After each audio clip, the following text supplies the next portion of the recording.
নমস্কার, আমি রাজু দাস আবহাওয়া গোয়েন্দানের তরফ থেকে আজকের বিশেষ খবর। এনডিটিভির প্রতিবেদন অনুযায়ী নিট আন্ডার গ্র্যাজুয়েট 2024 পেপার ফাঁস সংক্রান্ত মামলায় গ্রেপ্তার হওয়া ব্যক্তিদের একজন অনুরাগ যাদবের স্কোরবোর্ড অন্তর্ভুক্ত করা হয়েছে। তো এই নিট আন্ডার গ্র্যাজুয়েট 2024 যে পরীক্ষার মামলাটা, সেটা অ্যাকচুয়ালি আমি সংক্ষেপে বলে দিই। এটা হচ্ছে গিয়ে NEET অর্থাৎ ন্যাশনাল এলিজিবিলিটি কাম এন্ট্রান্স এক্সামিনেশন, যেটা সর্বভারতীয় ক্ষেত্রে ডাক্তারি, চিকিৎসক, ছাত্র নির্বাচনের জন্য এই টেস্টটা নেওয়া হয়। এই টেস্টটা কন্ডাক্ট করে থাকে, মানে এই এক্সামিনেশনটা কন্ডাক্ট করে থাকে NTA অর্থাৎ ন্যাশনাল টেস্টিং এজেন্সি নামে একটি সংস্থা। এই সংস্থাটা শুধু NEET নিট এই পরীক্ষাটাই কন্ডাক্ট করে না, এছাড়াও NET নেট, যেই পরীক্ষাটার আমাদের কলেজ লেভেলের ক্ষেত্রে জুনিয়র মানে অধ্যাপক নির্বাচন ক্ষেত্রে এই তারা এই পরীক্ষাটা নিয়ে থাকে। এই নেট পরীক্ষার মাধ্যমে রিসার্চার, ফলোশিপ এবং PhD প্রোগ্রাম যারা করে থাকেন তাদেরকে নির্বাচন করে থাকে। এছাড়া আরও কয়েকটি গুরুত্বপূর্ণ পরীক্ষা, যেমন মানে জয়েন্ট এন্ট্রান্স এক্সামিনেশন, যেগুলো ইঞ্জিনিয়ার স্টুডেন্টদের জন্য যে এন্ট্রান্স টেস্টটা হয় সেটা এই NTA কন্ডাক্ট করে থাকে। এছাড়া IIT, তারপরে NITS, IIT মানে ইন্ডিয়ান ইনস্টিটিউট অফ টেকনোলজির জন্য আলাদা করে এর একটা পরীক্ষা হয়। তার দুটো স্টেজ আছে, একটা হচ্ছে কি মেইন আর একটা হচ্ছে কি অ্যাডভান্স। প্রথমে ওটা পরে আসবো, অন্যদিন একটা ভিডিওতে আলোচনা করা যাবে।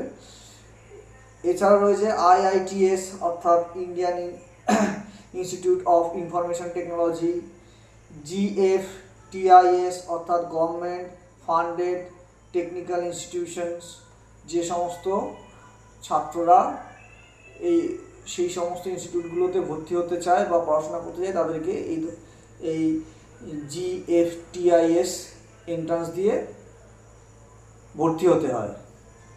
তো এছাড়াও আরও অনেকগুলো পরীক্ষাগুলো আছে যা এই NTA কন্ডাক্ট করে থাকে। এই 2024 সালে NTA যে নেট অর্থাৎ NEET আন্ডার গ্র্যাজুয়েট UG বলে, সেই পরীক্ষাতে অসঙ্গতি লক্ষ্য করা গেছে। তাই নিয়ে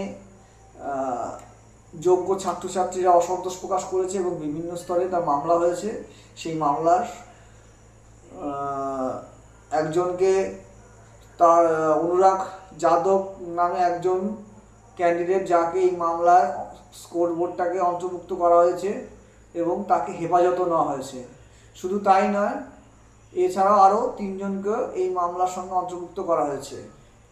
ন্যাশনাল টেস্টিং এজেন্সি দ্বারা জারি করা অনুরাগের স্কোরবোর্ডে উল্লেখ করা হয়েছে যে তিনি 720 নম্বরের মধ্যে মাত্র 185 নম্বর পেয়েছেন। মোট পার্সেন্টাইল স্কোর তার 54.84।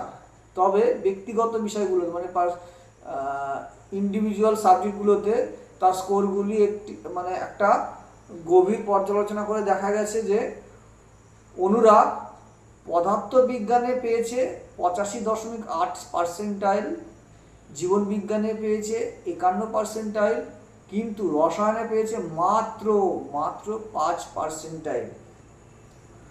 অনুরাগের সর্বভারতীয় র্যাঙ্ক হয়েছে 10,51,525। এবং যেহেতু অনুরাগ একজন ওবিসি পরীক্ষার্থী, সেই ওবিসির র্যাঙ্ক অনুযায়ী, ওবিসি কোটা অনুযায়ী তার র্যাঙ্ক হয়েছে 4,67,824।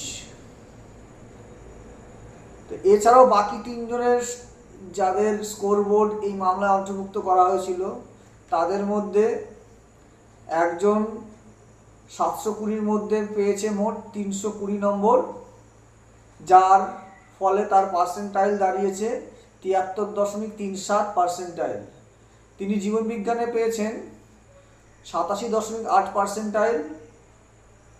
এই শিক্ষার্থী পদার্থবিজ্ঞান এবং রসায়নে পেয়েছে যথাক্রমে 15.5 এবং 15.3 পার্সেন্টাইল। অন্যদিকে আরও 2 জন শিক্ষার্থীর স্কোর বোর্ড ঠিক তার বিপরীত চিত্র তুলে ধরেছে, যেখানে 3টি বিষয়ে ভালো পারফরমেন্স দেখা গেছে। তাদের মধ্যে একজন 720-র মধ্যে পেয়েছে 581 নম্বর, আরেকজন 483 নম্বর। 4ই জুন এই নিট ইউজি 2024-এর ফল ঘোষণা হওয়ার পর থেকেই অসংখ্য অনিয়ম প্রকাশিত হয়েছে, যার ফলে হাজার হাজার শিক্ষার্থীর এই বিক্ষোভে সামিল হয়েছেন। দেশের মধ্যে এটা একটা অন্যতম চ্যালেঞ্জিং এন্ট্রান্স পরীক্ষা এবং খুব উচ্চ স্তরের, কেননা ডাক্তারি পরীক্ষা কিংবা আমরা জানি আইএএস মানে ইউপিএসসির পরীক্ষা, জিএর পরীক্ষা, এই ধরনের পরীক্ষাগুলো কিন্তু আমাদের দেশের অন্যতম এন্ট্রান্স পরীক্ষাগুলোর মধ্যে একটা বিশেষ স্থান রয়েছে। ফলে তো এর মধ্যে যদি কোনো রকম অনিয়ম হয়, স্বভাবতই সেটা একটা জাতীয় রাজনীতিতে আলোড়ন সৃষ্টি করে। তো এই পরীক্ষাগুলি একটি বিবেচিত বিষয়ের পরীক্ষায় 720 নম্বরের প্রাপ্তির বিষয়ে উদ্বেগ প্রকাশ করা হয়েছে, যা অনিয়মের সন্দেহ উত্থাপন করেছে। এটা জনগণের মধ্যে একটা গভীর উদ্বেগের প্রকাশ করেছে।